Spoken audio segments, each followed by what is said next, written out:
Thank you, Marisa. Hi, everybody. So before we do introductions, before we get started and jump into the panel discussion, I know everybody just had lunch, so I think it would be nice to do a quick little energizer, just to move, very gentle movements, and also to refocus after lunch. So if everybody just wants to sit up in their chair, I know we can start to hunch over, I sure do, and take a deep breath. And you'll see that our panelists have their cameras on, so you'll be able to refer to them during this exercise as well. So we're going to play a little game, and it's called Looking Around, and the link to the activities is here on the screen. There's a lot of great activities at this website, especially for doing warm-ups and different icebreakers and things in a virtual classroom, so I encourage you to check it out. But today we're going to be doing Looking Around, and it's very simple. So you'll just follow what I say. So when I say look up, you're going to look up at the ceiling, or maybe if you're lucky enough to be outside during this beautiful day, you look up at the sky. And when I say look down, look down. And when I say look right, you're going to look right away from your computer screen and left away from your computer screen. Just remember to be gentle on your neck, especially when you're looking up. Don't do anything that's uncomfortable. So I'm going to lead you through that. All right, ready? Here we go. Up, down, right, left, right, down, up, left, and back to center. Okay, now I'm going to make it a little bit more complicated and change it up a little bit. So for every direction I say is going to mean the opposite. So if I say look up, you're going to look down. And if I say look down, you're going to look up. Right is left and left is right. All right, are you ready? Okay, I'm going to see if I can do this too. All right, down, up, right, left, up, down, left, right, down, up. All right. So that was kind of tough and hopefully woke up your brains a little bit. The purpose of that activity, it's fun to do. I think you can imagine if you have your whole Zoom class, it's kind of fun to give those directions and would cause some laughter and a nice icebreaker to do together. But it's also just a reminder that that it's hard. It can be hard to learn new ways of doing things, especially when we're so used to doing things a certain way. But we can learn new ways of doing things with practice. And I'm sure some of you were really good at backwards directions, even without practice. You were just able to just jump right in and do it. And so our panelists today are going to be sharing about all that tough and awesome learning that they have done this past year and new ways that they've found to connect with learners. So, all right, let's get started.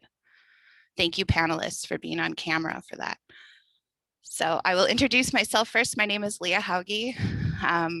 I work with Literacy Minnesota, and I've worked in ABE for about 12 years now in lots of different roles. So I've been an ESL teacher. My background, my license is in ESL, and I've worked with beginning level learners. I've also been a site coordinator and a manager of our learning centers, our open door learning centers with Literacy Minnesota. In my current role, I work with the Northstar Digital Literacy project and help to develop learning resources, so the curriculum and also the interactive practice modules and assessments. And I'm going to introduce each of our panelists as they share with us. So before we jump into that, we would like to know who you are. So if you want to share where you're joining us from today and what classes or what levels of learners that you work with and what you're hoping to take away from this session. So maybe why you joined us today. If you want to just chat that in the chat, that would be great.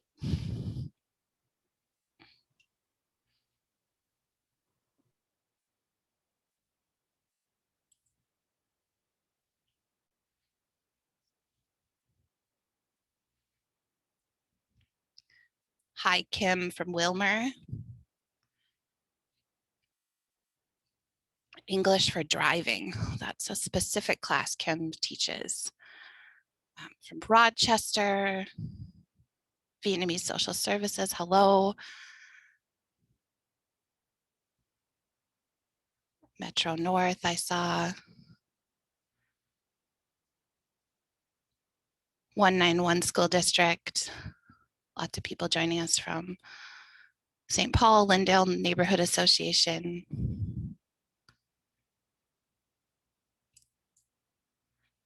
It looks like there's people that are teaching multi-level classes. Many of our some of our panelists today also teach multi-level classes, so they'll have some good tips for you. Yeah, I think that there are some people that are joining us that are teaching intermediate level classes. And I think the tips that we're sharing, though we focused this panel discussion on beginning, they really apply for all learners who are connecting to remote instruction. Hi, Franklin Learning Center.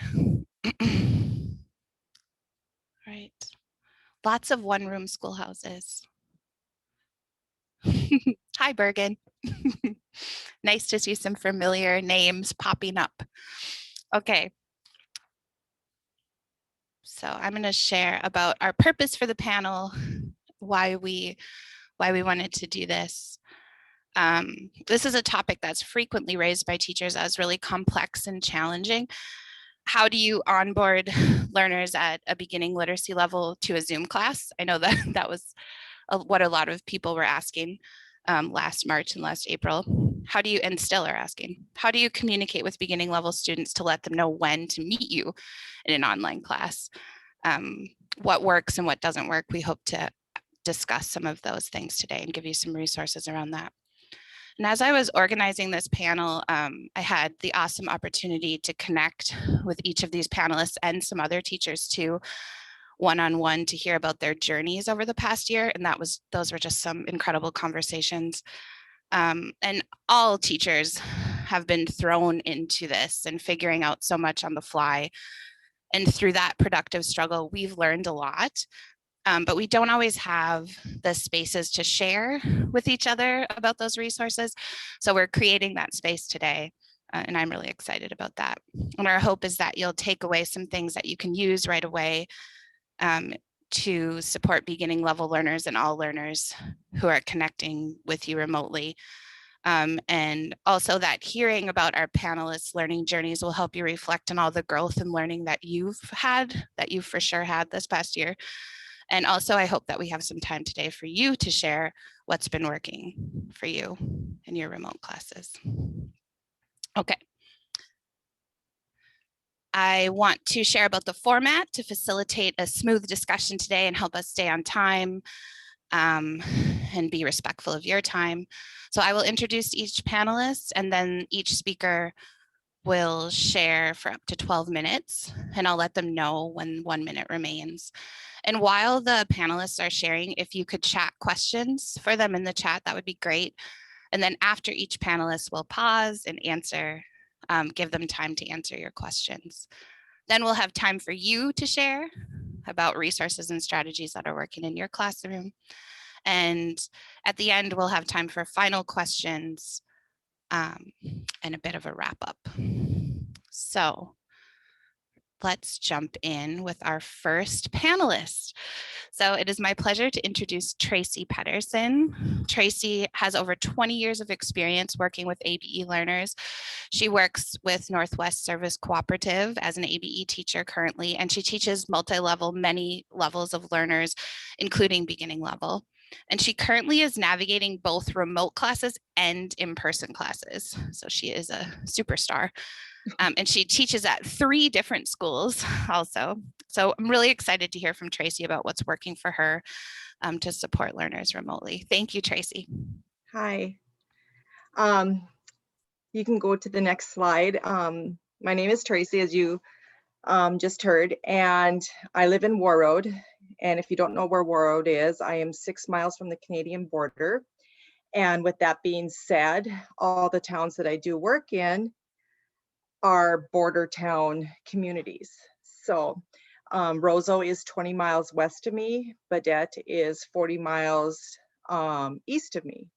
So I travel to Roseau twice a week, and right now with Badette, I am doing mostly online with them.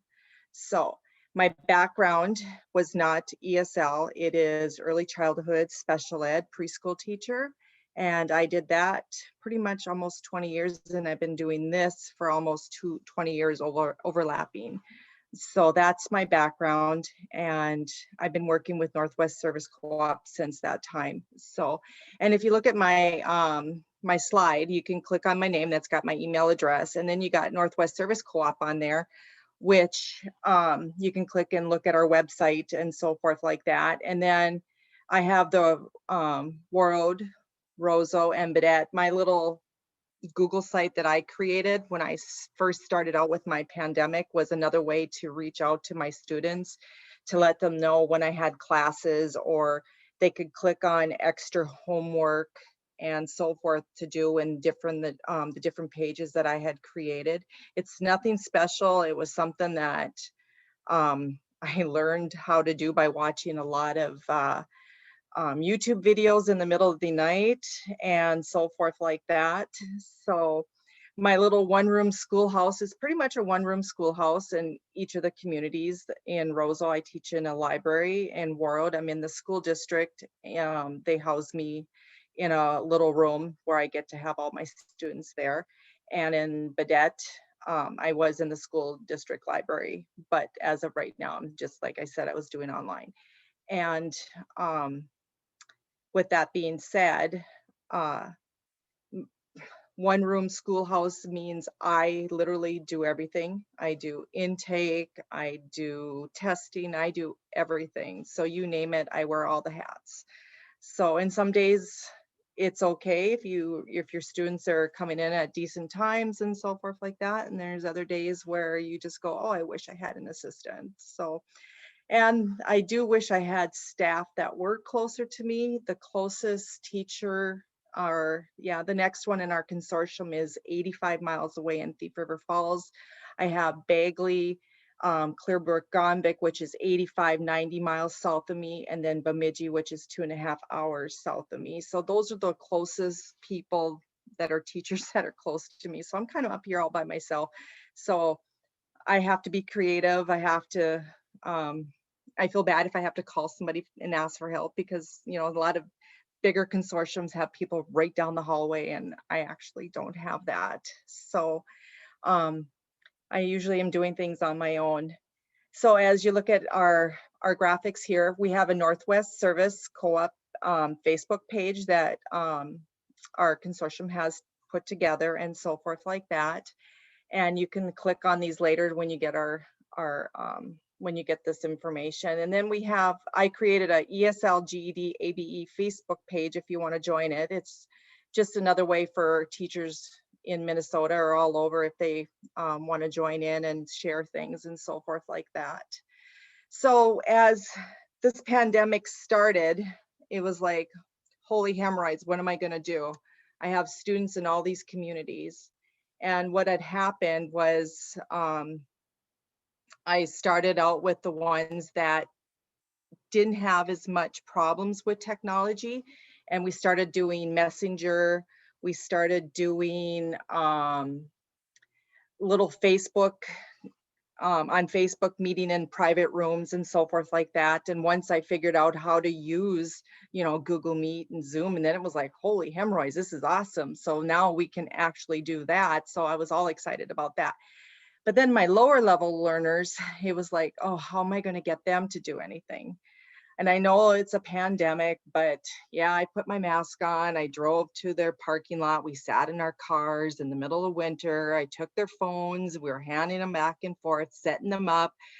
We got them, we got emails set up on their phones or their iPads or whatever devices they were using, and getting things to work. So, and using my hotspot on my phone, we would practice a few times and getting them organized where we could actually start having classes. I know it sounds weird, but yes, I sat in cars, and I even went into a couple places to help them out and but as a teacher, you do what you have to do to get them to be involved in your classroom. And they didn't want to stop. I really had a great retention for having my students every week. Once they figured out how to get on, they wanted classes, they wanted that routine, they wanted to be involved. And so that made me really happy. So, and at that time, everybody was home on the pandemic. So I got the basement and put a shower curtain behind me. And that was my office for 3.5 months. So, but as our service co-op started realizing that maybe we can actually start helping our students by maybe checking out some of the devices that we had. And if you look at the Northwest Service Co-op Technology Survey that we are having our students that are in our program do now, we can find out what technology needs our students are having. So if they might need Wi-Fi or they might need devices and so forth. I have checked out free iPads to students, and they're used daily for our classes, and they are very happy. And I've had students go and buy hotspots for themselves so they could have class because they didn't want to give it up. So with that being said, my students have been very creative and resourceful themselves. So if you want to go to the next slide, Leah, that'd be great. So like I said, I did start my classes immediately. I was FaceTiming, like I said, WhatsApp, Messenger, you name it. I was doing everything I could possibly do. As you saw, I sat in my car, I was setting up devices, setting up emails, and so forth, adapting to students and their language barriers, using Google Translate, trying to figure out what we can do to get this all set up. And then just adapting to their technology barriers was trying to figure out what they are able to do and what they couldn't do. And I was pretty excited because a lot of my students had phones. So if they were able to manipulate their phones, they were able, I felt, to manipulate the iPad that maybe they checked out, or able to get into the class and have class with me. So it took a few times. It was a lot of extra prep at that point, where it was a lot of technology, training each other back, training your students how to do it. And I felt like I was on a spaceship. Can you hear me now? Or something, like, are you there? Can you, I can't see you. Try to hit that button. So it was a lot of like talking. I felt like I was talking to myself, which sounds really strange, but that's the way it was. So, and like I said, the Gmail accounts were very great. I should say it was awesome, because then we use Google Meet. Google Meet has been our biggest one that we have used. And that made it really easy. So I would send out the class schedule, and all they had to do is just click on that link every time. So it was really simple for them to manipulate that. So I am offering both online classes and face-to-face classes. I've been doing face-to-face classes, and a lot of you guys will be shocked, but a lot of us in Northwest Service Co-op in Northern Minnesota have been doing, if they were allowed through their school districts, have been doing face-to-face. So I've been doing face-to-face with students probably since the latter part of July, which has been great. We do everything that the school district wants us, the Minnesota Department of Health wants us to do, and so forth like that. And my biggest struggle is making sure that, since I'm just one person, the hardest thing for me is to make sure that I have time for the face-to-face students, so they're not getting left out for the students that are online, and making sure that I keep my classroom open and so forth like that. And it's like, that's my biggest challenge. Is just like, okay, I'm doing my online class, and all of a sudden 2 students want to come in and work on their GED. And it's like, oh, what do I do? Do I say goodbye to my online students? Do I ask the GED students to come back?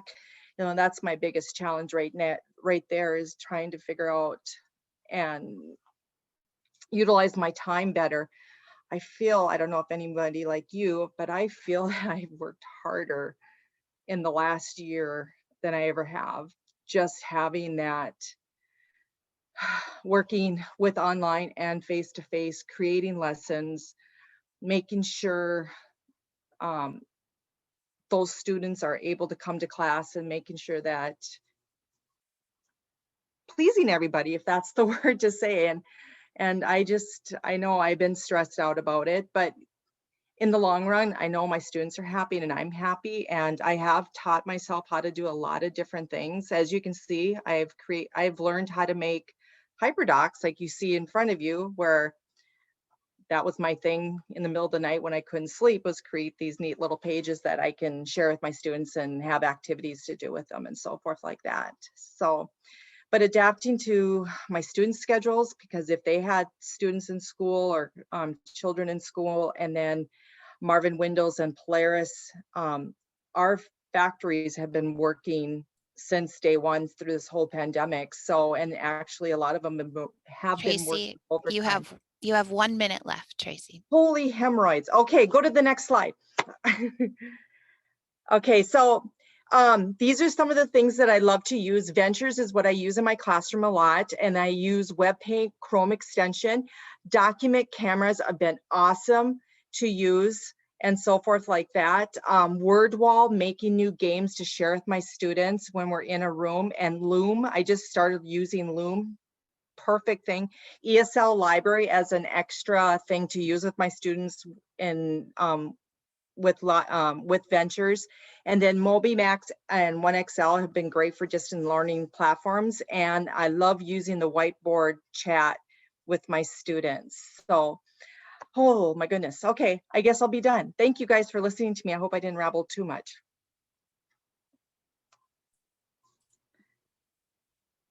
Go ahead, Leah. Thank you so much, Tracy. Sorry, I was just unmuting. So if you have questions for Tracy, if you can put them in the chat, that would be great. And Tracy, if you can talk a little bit about how you created these slides, what was the program that you used to create these? The hyperdocs, or is everything's in Google? Yeah, so on your slides, there's different pieces that are interactive, right, where students can click on. They could, but I didn't do that. Yeah, not for this one, but yeah. No. And what program did you use? I use Google Slides. It's like you can do it with PowerPoint also. And I just, you can go to YouTube and watch it, but it's just bringing pictures on. It's created just like you would do with the regular PowerPoint, and just bringing pictures on there and creating rooms and so forth. And I use my little bit emoji and so forth like that. So my students like it. They think it's fun, and try to go with the theme of the year or the seasons and so forth like that. And you can tell where the last 3 slides are summer. So that's where my mindset is right now, being in northern Minnesota. So I think that it's very engaging, and I can see where it would be fun for students to connect to different resources that way. I'm just looking to see if we have any questions popping up. A question that I had was about the tech survey that you talked about, Tracy. I think that that's such a thoughtful way to see what resources students use. How did you get that survey out to students? We are in this new tech survey. I can't even think of what it's called off the top of my head. My supervisor and I are in it, where we are learning how to bring equity, equality, all that into our program to make sure everybody is served if we can serve them. So we designed this tech survey, and what is wonderful is when our tech person put it on all the teacher iPads, and also made a QR code and so forth like that, where the teachers are, when they're enrolling the students, they can go and either send that out or use the iPad to fill it out. So to find out what our needs are in our different consortiums. Wow, that's really thoughtful. Another thing that I would love for you to talk a little bit more about, that I know you talked about when we spoke one-on-one, is about the high retention. So I think you should share a little bit more about that, because it's pretty incredible how you were able to retain learners during this year. Well, a lot of my Puerto Ricans that were in Roseau stayed with me all through the summer and pretty much into the fall until they got jobs at Polaris. So I through the pandemic, since March through pretty much September, October, I only lost, out of my 22 students, I only lost 3 students.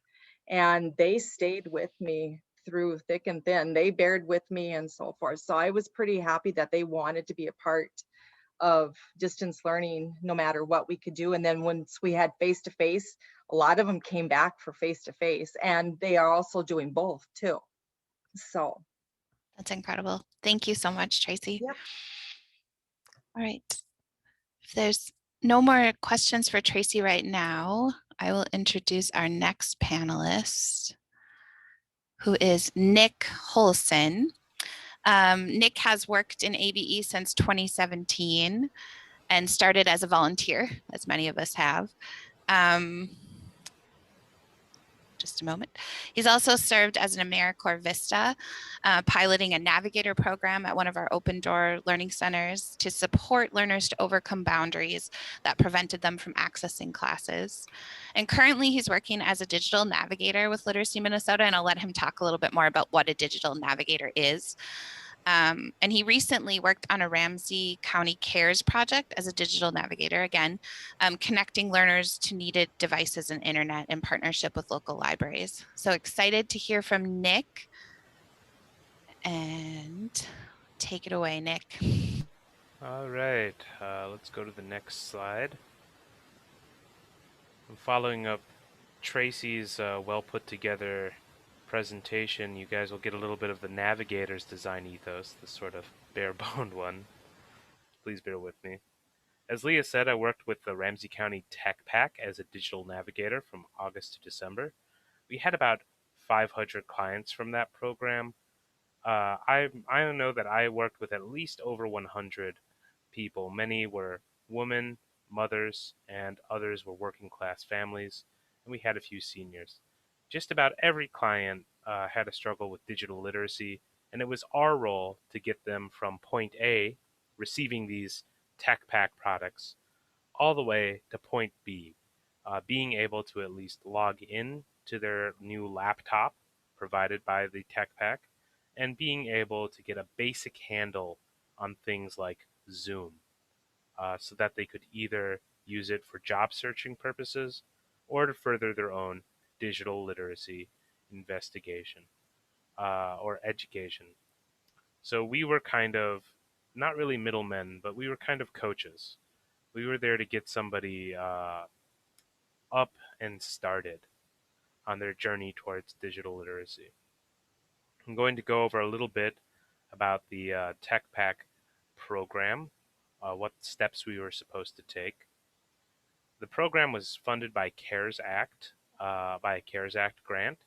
We were partnered with Ramsey County and St. Paul Public Libraries. The library would receive applicant info when people would apply for this program. They would apply on the county. The county would give applicants a list of applicants to the library, and then the library would give us this sort of docket. We would put it in a spreadsheet like the one I've copy pasted here. It might be a little bit difficult to see. And then each of the digital navigators, I was one of about 5, would select one of the clients and try to get into contact with them, usually by phone. Sometimes we would also try to get into contact by email, but our assumption was that a lot of the clients, since they were applying for a tech pack, which included both a laptop and a hotspot, that they probably didn't have internet access. Our general flow with the contact of applicants was to, in one appointment, at least power through setting up the laptop. TechPack came with a Windows laptop. Our goal was to get it through the out-of-box experience, installing Windows. You can imagine that this would be a pretty big hurdle for somebody who's either fits the GED student or the beginning ESL student. They would need to provide an email or phone number. They would have to follow Windows prompts.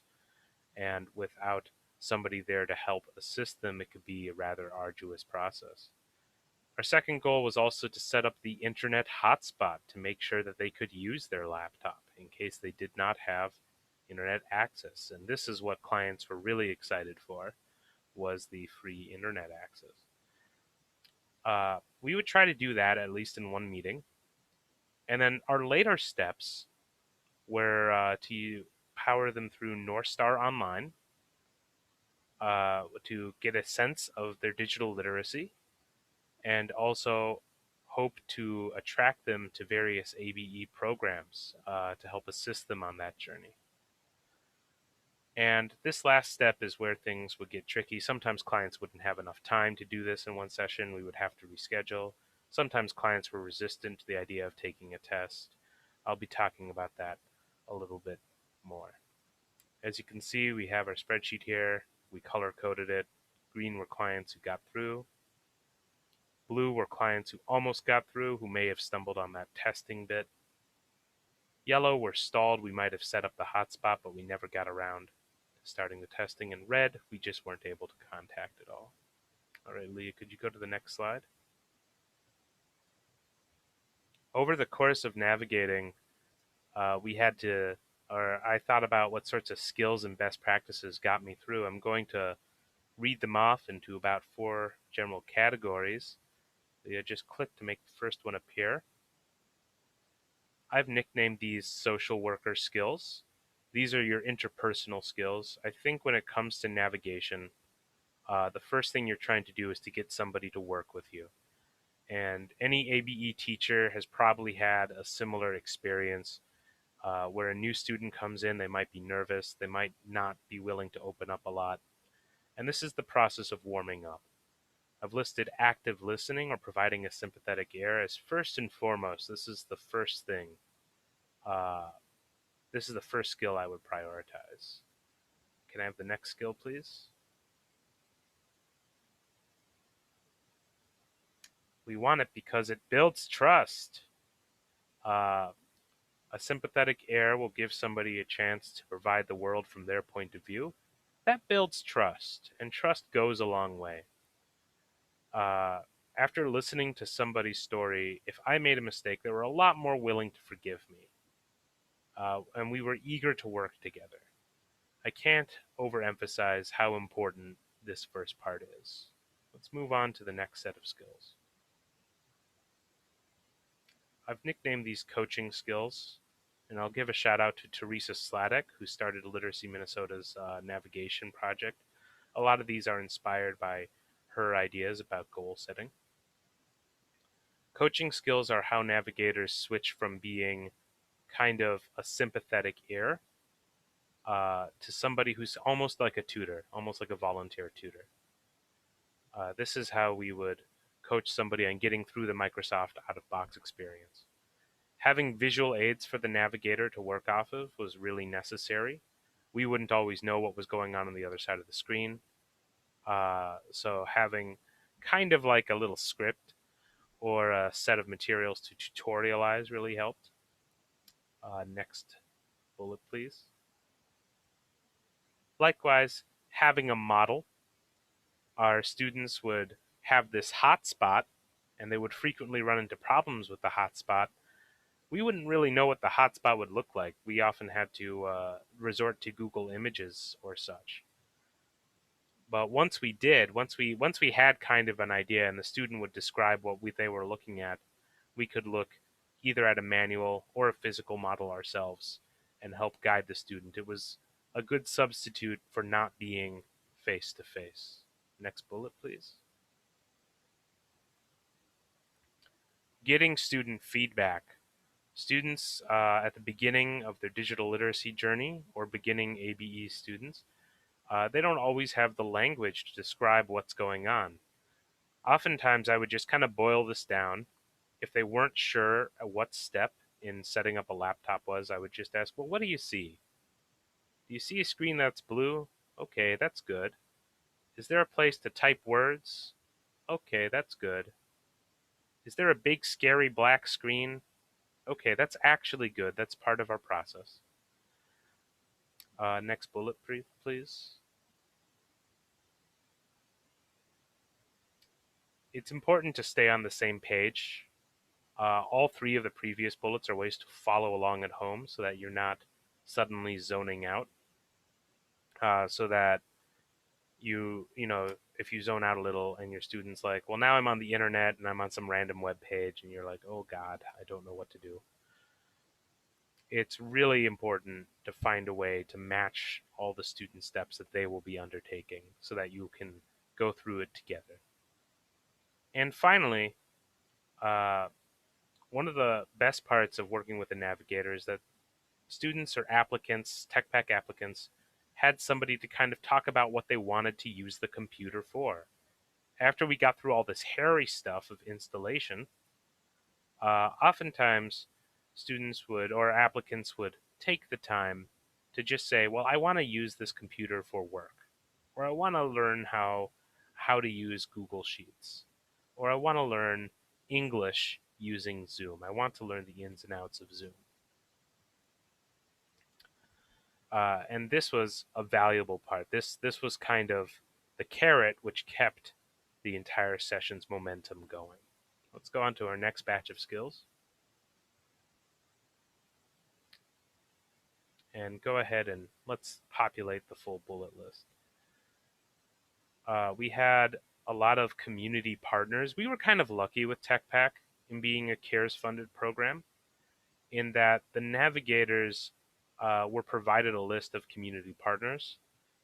Somebody without this level of federal funding might have to go into their community and build those partnerships from the ground up. So we were partnered with the library, we were partnered with Ramsey County social workers, we were partnered with Tech Dump / Tech Discount for technology needs or for software support. And our students would often wowzer us with questions like, where do I go if I need X? And X is something like a job or resume practice. We would have those resources. We would at least be able to refer to those resources. Having a partner like a social worker comrade, when I was working with one applicant who had no idea how to access her benefits, being able to develop a close relationship with the social worker stationed at the library really saved our bacon there. It also kind of gives you an out. Navigators shouldn't handle something like that because they don't know how to. If a student who came up to me with their computer, and I'm just there to get them through their digital literacy journey, says, oh yeah, also I need to learn how to buy a car, I need to learn basic finance, a community partnership is probably a better place for that. This boils down to having resources to help navigate all these complicated systems. Being able to send the student off. Nick, you have about 1 minute left. All right, we're going to power through this last part, patience and perseverance. I'm going to skip over these. But be patient. Navigating will take a long time. Biggest challenge, tech support. This was everybody's solution to tech support. Next bullets, please. How did we deal with things going wrong? These were lots of questions. We spent a lot of time talking about it. If these tech packs that we're providing break, what do we do? Who are students supposed to get to? Luckily, we had an answer. Tech Dump was supposed to provide this tech support. However, students often had significant transportation barriers. They were spread all over Ramsey and Washington County. And sometimes they wouldn't get along with their tech support people. The navigators, primarily me, I was made point person, but all of our digital navigators dealt with this. Everybody kind of became de facto light tech support answers. And that meant being pretty nimble on our feet to responses. Can you go ahead and populate the rest of the bullets? And one of the biggest takeaways I want to emphasize with light tech support is believing students when they say something went wrong. They might not have the full language to describe a computer or computer issues, like I said before, but they know when something isn't working as you said it is. It's definitely worth taking the time, as troublesome or as headachy as it can get, towards seeing what happened. And that last bullet, I believe was supposed to be getting students in IT to work together. Oftentimes that translates towards you being there when a student needed to call for IT tech support, both to help advocate for them and to help back them up if they had anything that they forgot when describing the program. All right. Thank you so much, Nick. Your story and the skills that you shared, I can see that will really help to think about the best ways to onboard learners to tech. So thank you for sharing that. There's a question from Paula. Where did you meet with learners or potential learners to set them up? And maybe if you could just talk about what those meetings looked like. Yeah, most of our meetings were remote. The learner would be in their home and I would be in mine. I would try to have better lighting than this, unfortunately. I would probably not be in my home office. We would begin by calling on the phone, introducing ourselves, and then switching over to the laptop once we got through the laptop installation processes. When we met in person, we had to take a lot of COVID restrictions.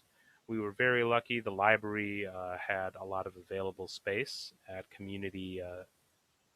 Oh, now I'm beginning to forget the names. At Career Labs. So that would be the answer. We did meet at a few students' homes, but that wasn't very frequent. Thank you, Nick. And Amber shared that she loves the idea of supporting students as they connect with tech support because calling tech support can be really scary. So when you have that relationship built with a navigator, I can see how it would be easier to kind of talk through a problem, especially if you don't have the language to talk through that problem. It's easier when you have a relationship with someone. The other thing, Nick, could you talk a little bit more about the visual aids that you created to help learners? Maybe, for example, like connect to Wi-Fi. I know you had some pretty cool visuals. Yeah, and they were often visuals that would be on the computer screen itself. Our primary way to do, when I say visual aids, you might imagine me printing out pictures and stuff.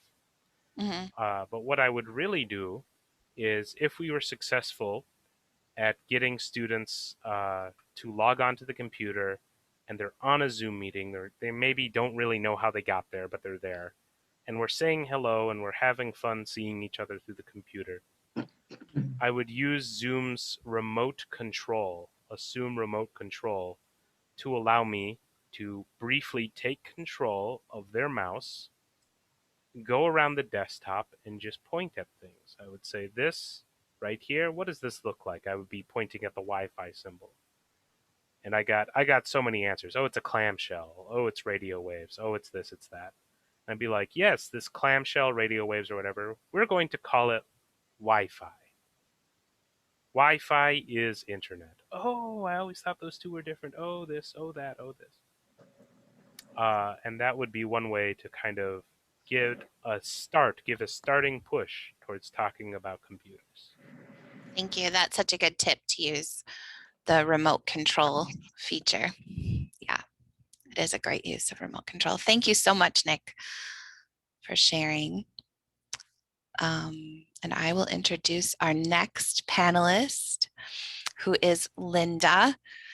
Linda has been an adult ESL teacher for about 11 years, but she spent many years as a K-12 German instructor before that. And she works with Northwest Service Cooperative and teaches multi-level groups of learners from ESL 1 all the way through ABE 6. And currently she's connecting with learners remotely, but throughout the year, she has also had the opportunity to connect with them in person at various times when that was safe to do so. And looking forward to hearing from Linda. So thank you so much, Linda. You can take it away. Okay, next slide, please. So hi, everybody. I'm glad you could join us for today's panel.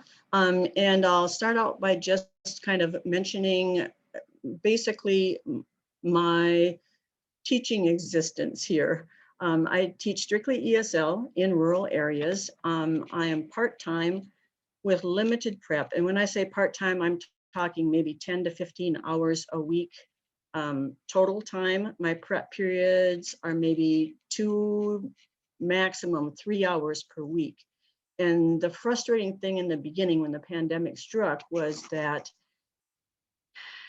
it seemed like everything came at once, and even part-time teachers were expected to do everything that full-time teachers did. And so there were times when it was like, I didn't even eat breakfast till 5 o'clock at night. So it was kind of a frustrating time, but you get through it.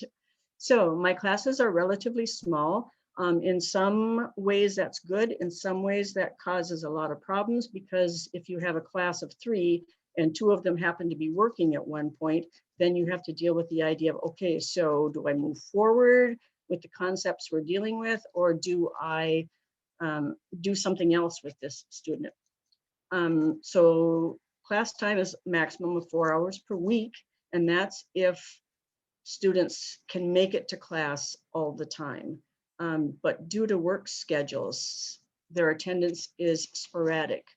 For example, probably 6 months ago, the place where most of my students work went to 12-hour shifts. So they either teach or work from 5 in the morning to 5 at night, or 5 at night to 5 in the morning. So attendance is sporadic. Right now, we are doing all distance classes.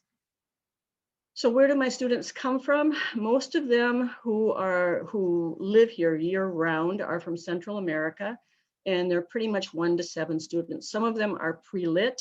I have students specifically who come from Guatemala, where I've noticed that they are extremely basic. Many of them don't speak, or excuse me, don't read or write in their own language.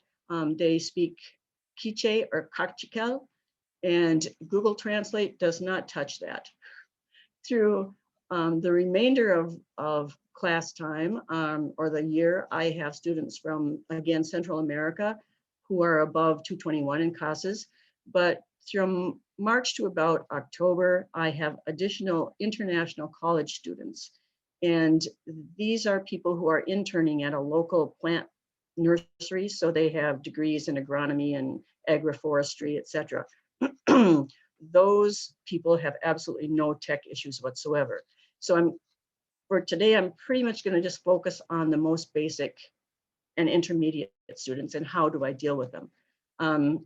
Most of them have limited tech skills. Some of them have no internet. Most of them have only a phone access. For example, as to how basic these people are, in December, I got a new student who had just gotten his first phone. You can't expect them to just jump into technology when they're that basic. You have to start them where they are and just take small steps forward. The additional problem this guy had is he could not even tell me his name in English. And so, yeah, it was a bit of a struggle. So next slide, please. So how do I start? Based on my background in teaching German, I've realized that it's really difficult for students if you are teaching them like 2 languages at the same time. And by languages, I mean like English and technology. It requires so much more cognitive effort for them to deal with 2 things at the same time. And to give you an example of that, think of like patting your head and rubbing your stomach, or if you're watching subtitles on a foreign film, most of us have a tendency to either look at the audio, or excuse me, look at the visual or listen to the audio. We're learning a lot about Zoom fatigue, which tells us that to reduce that, turn off your camera. So it's an extremely stressful thing for the brain to do, to focus on 2 things at the same time. So how do you go about reducing that stress? I try to teach in alternating steps. First, I deal with the necessary technology and I get them as comfortable as I can with the technology that they can handle. Then we deal with English and try to move them along until they can understand enough English to then introduce the next step of technology. And this allows students to focus on 1 thing at a time, and they begin to feel some confidence and success in what they're doing. I would say really, really, really choose your apps and your platforms wisely. Don't overwhelm them. If you have pre-lits and low levels, fewer is definitely better. I mean, there are hundreds of apps out there that you could use, but focus on quality versus quantity. I try to use as few as possible when they're starting out, beginning with one and then adding two or three, so that they get comfortable with them before maybe adding two or three more. I try not to use more than about 5 or 6 different apps or platforms. Okay, so how do I deal with technology? I have a tendency to incorporate technology into lessons that are based around a line of inquiry. And so I incorporate CCRS, TIFF, and Northstar into a almost like a unit. And so instead of dealing with technology as a separate subject, they develop their skills organically as they're used within the assignments of the line of inquiry. Next slide, please. Okay, so this is a chronological process. And like I say, it kind of depends on what level they're at when they join class, but virtually every single student that I have had, no matter where they've come from, except for the one guy that just got his phone, they already use WhatsApp. So it was just kind of a natural process to start with WhatsApp, with texting, and then we added video, so video conferencing. We used a lot of screenshots and photos. I created groups within there to try to build some community and make them feel more comfortable with the people who were around them. And hopefully that transferred into also their tech use. After we use WhatsApp text and video, I get them into email. They create their email, they practice accessing it when I send them practice emails, and then they send me emails. At that point, once they've learned email, then we can go into Google Meet and Zoom. And this is strictly synchronous. And so all of my classes right now meet on either Meet or Zoom. One thing, just kind of an offshoot, if you have basic people, have them turn on their captions and it'll help them with pronunciation practice, because if they are mispronouncing something, they won't be able to see it come out at the bottom. It'll be unintelligible. The other thing that's nice with Meet and Zoom is if you have multiple levels within the same class period, you can use the breakout rooms and either mix them or keep them at the same level. But I'm going to caution you, Zoom is relatively easy to do that. If you have Google Meet, breakouts are not possible unless you have the upgraded version. So don't frustrate yourself trying to set up breakout rooms in Google Meet unless you have that upgraded version. Okay, when we're doing Google Meet or Zoom, I stress conversation, since for all of my students, their #1 goal is to be able to speak English. I use close readings, and I think just the fact that we are synchronous and we're constantly asking and answering each other's questions, it has a tendency to build community.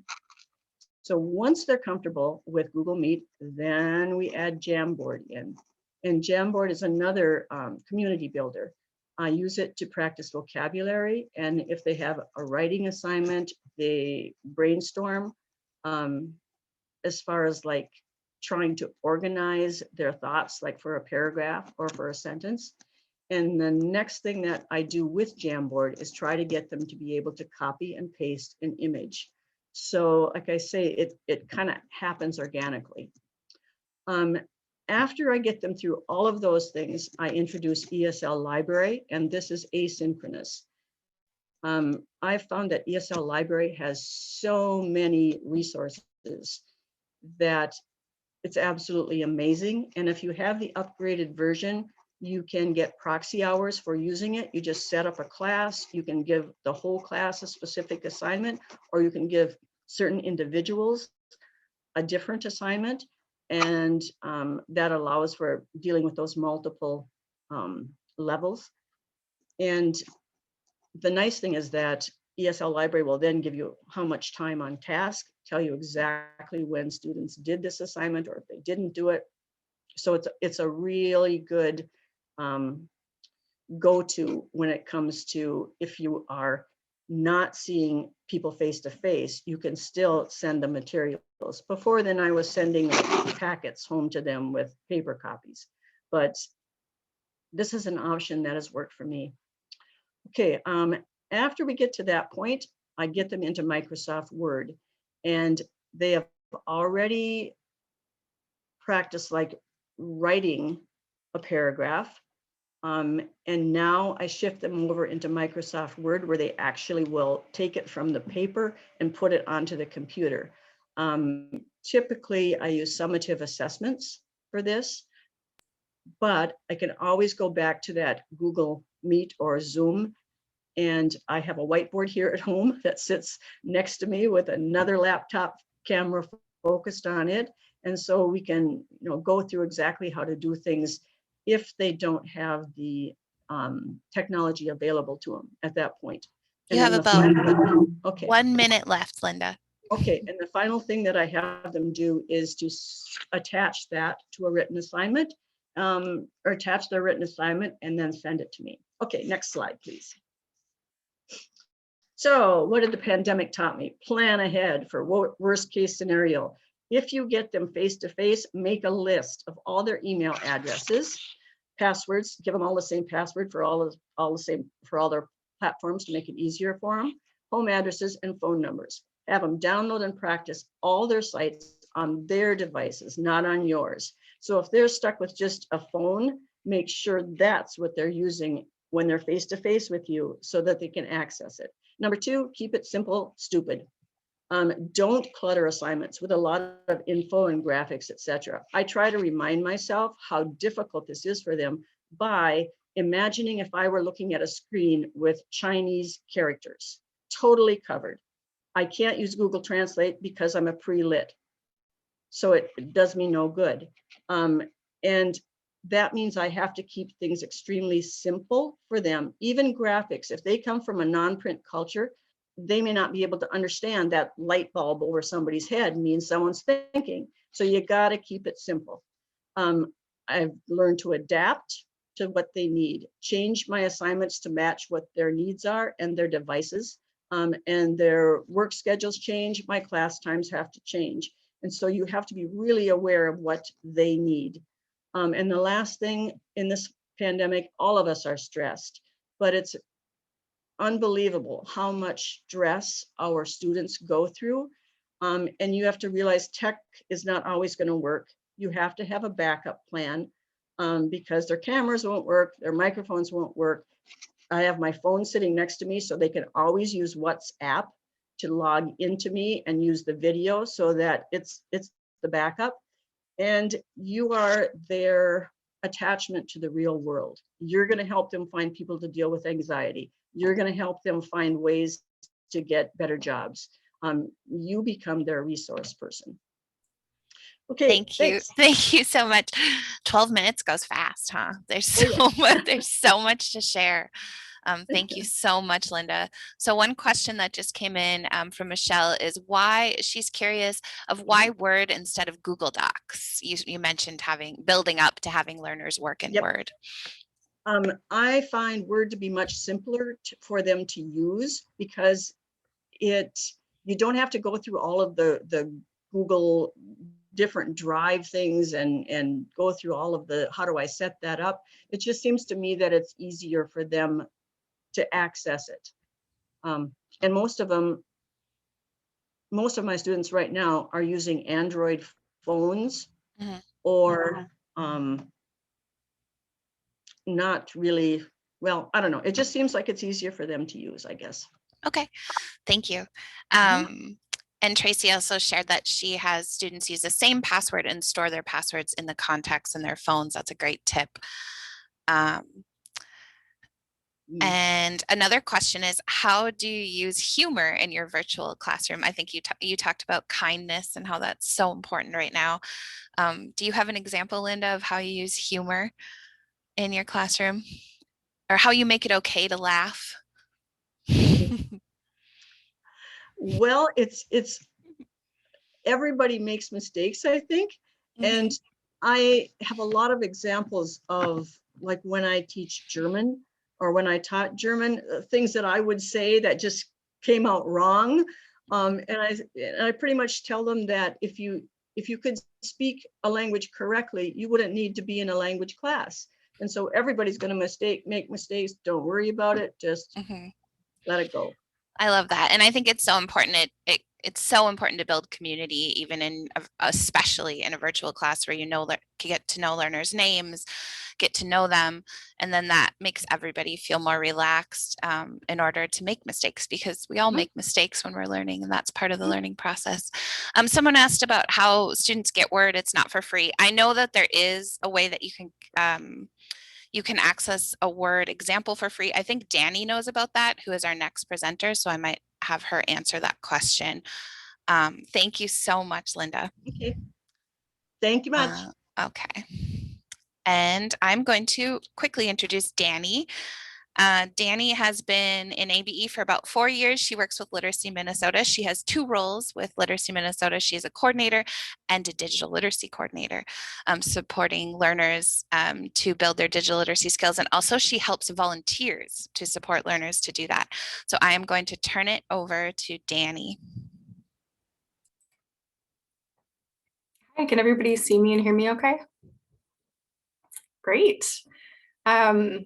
Thanks for coming to this presentation. I know I'm the last one, but thanks for sticking with and making it work. Go ahead and go to the next slide, Leah. All right, so I have heard quite a few tales of different learning center sizes in this presentation alone. I just want to say that Open Door Midway, which is the learning center where I work with adults who want to learn computer skills, is the tiniest of all learning centers. Pre-pandemic, we had 10 computers available in a computer lab that students could come into for about 2 hours twice a day, 2 times a week. So that's 4 2-hour chunks over the course of a week. And basically, do self-study with the support of maybe 2 volunteers on site drifting around, asking if they had questions. We used a program called LearnerWeb, which we no longer use at our learning center, but I will tell you what we do use soon. So it was really just a tiny little group of learners who came to study with us. However, once the pandemic hit, it took a couple months for us to figure out. The main question was, how do we teach computer skills on computers?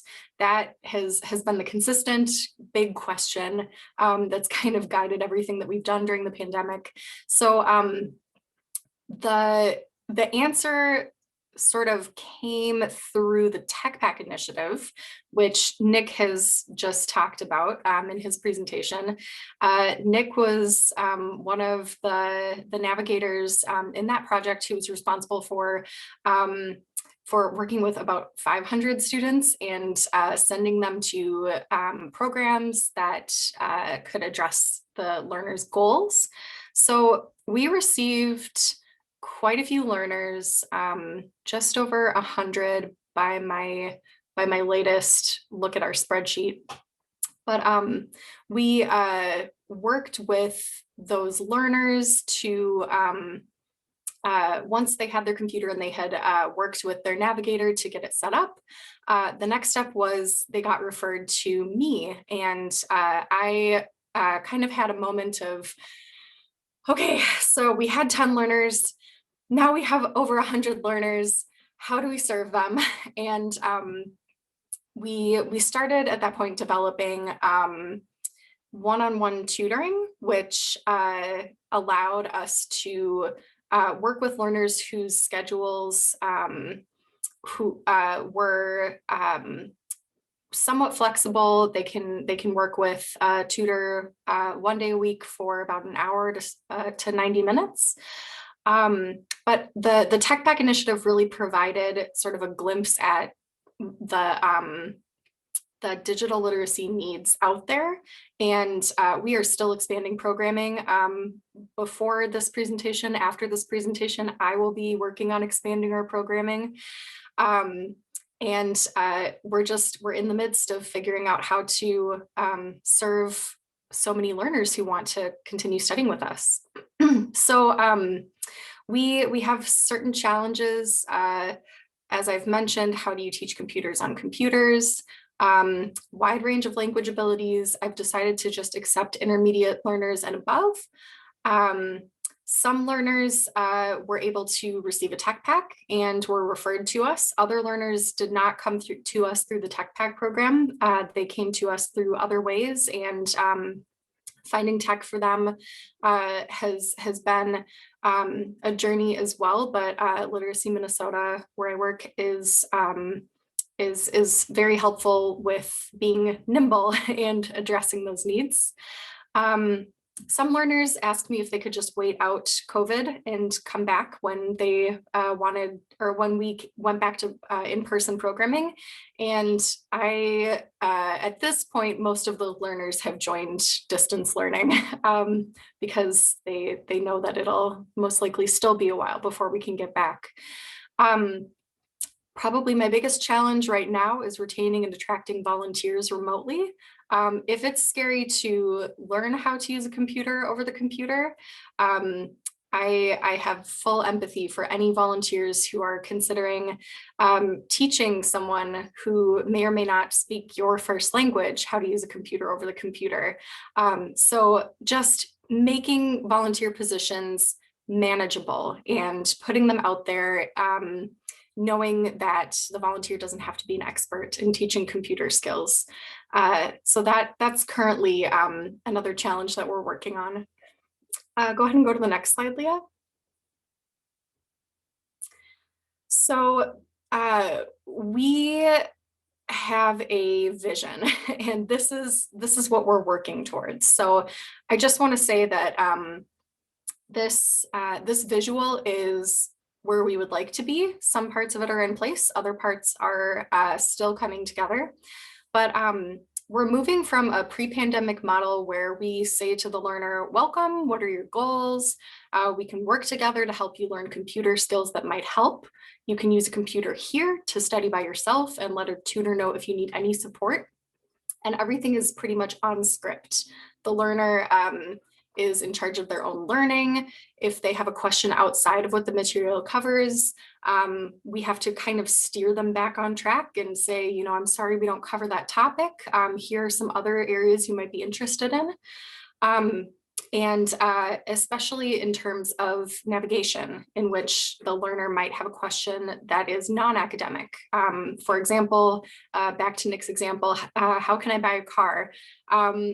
Trying to get to a model where we say, welcome, what are your goals? We can again work together to help you learn the computer skills you're looking for, and then help you take the next step towards whatever post-computer skills goals you have. So what's your learning style? We have many ways to study new skills with help or by yourself. The model that we're working towards visually has gone from a pre-pandemic model of the learner being supported by me, the coordinator, one-on-one tutor who is floating around a lab, and LearnerWeb, the program that I mentioned earlier they were using for self-study, to a model that we have been working on creating that's a little more extensive, and where the learner has more support to learn how to do everything from using their technology to coming to classes to being referred to non-academic goal-related tasks outside of classes using computers. So the learner in our new model now has tutors and teachers, tutors one-on-one who can help them work remotely 1 time a week for 60 to 90 minutes. I am developing teacher-led classes where learners can come in small groups together online and study together with teacher or co-teachers. Me, the coordinator, I will be supporting the learner Program partners, building partnerships with outside programs, people who are doing what I'm already doing or who are already doing what I would like to be doing and might be more of an expert at that. Helping learners connect to those program partners, navigators, for example, Nick, and other interns or volunteers who want to serve that role. Student ambassadors, another position I'd love to create and that I'm working on. Students who have gone through the program before who can provide information about their experience, kind of get on the level with the learner and share what challenges they have and how they overcame them. Northstar Online Learning is the platform that we use to replace LearnerWeb, our old solo learning platform. Northstar Online Learning is a great interactive way for learners to study online learning modules that are specific. For example, email skills, Microsoft Word skills, Google Docs skills, and they can do that on their own time. Danny, just about 1 more minute left. Thanks, Leah. Yep. And then Northstar classes, which are also in development and are the classes that the teachers and co-teachers will be addressing. So go ahead to the last slide. All right, so these are some of the lessons that I'm learning. This first quote came to me from a book that was authored by Adrienne Marie Brown. She said, move at the speed of trust, and that just caught me for the work that I'm doing with learners. As Nick said, it's really important to establish a trusting relationship with a learner. Make sure that if you are inviting them to class, you can connect with them a couple of different ways. If they don't show up to class the first time or don't make it to their tutoring for the first time, give them an opportunity to explain and reschedule or help them with any tech issues they had. So really building that trust helps learners feel comfortable in your program. Again, who else is doing what I'm doing? Who's doing what I'm not able to? That's where program partners come in and where referrals happen. Get feedback every step of the way. I frequently have student conferences with learners about how things have been going, whether they enjoy their tutoring or their class experience, and then adjusting and tweaking things as we go. And then lastly, just centering the learner. Why are they here? What do they want to learn? How can I adjust what I'm doing and what my program is doing in order to serve them best? So thank you so much, and back to Leah. Thank you so much, Danny. I really think it's so important to get feedback from learners, and I love the idea of having conferences one-on-one with learners, especially during remote learning, and just checking in with them and seeing how things are going. I think that's really, really valuable. So time went by very fast today. Thank you so much to everybody. Unfortunately, we don't have any time to share what's been working for you, but we hope that you are taking away some wonderful things today that you can use in your classrooms right away. Please remember that we also have the Northstar Digital Literacy Curriculum that's available here at this website, and you're going to get all these slides, so you'll be able to access all these things. Another exceptionally wonderful resource that's coming out of a project is the Digital Navigation Support Project that is being led by Charlotte Jaden. I believe she's joining us right now. And maybe we can stay on a little bit after and she can answer any questions if anyone wants to learn more about this. But out of this project, there will be resources about how to set up digital navigation trainings for your sites, about the programs like that Nick talked about, ways that you can do that and ways that you can onboard volunteers to be digital navigators. So thank you so much, everyone, for joining us today. We appreciate it so much, and I hope you enjoy the rest of the day. Thank you. And thank you to all of the panelists for sharing today.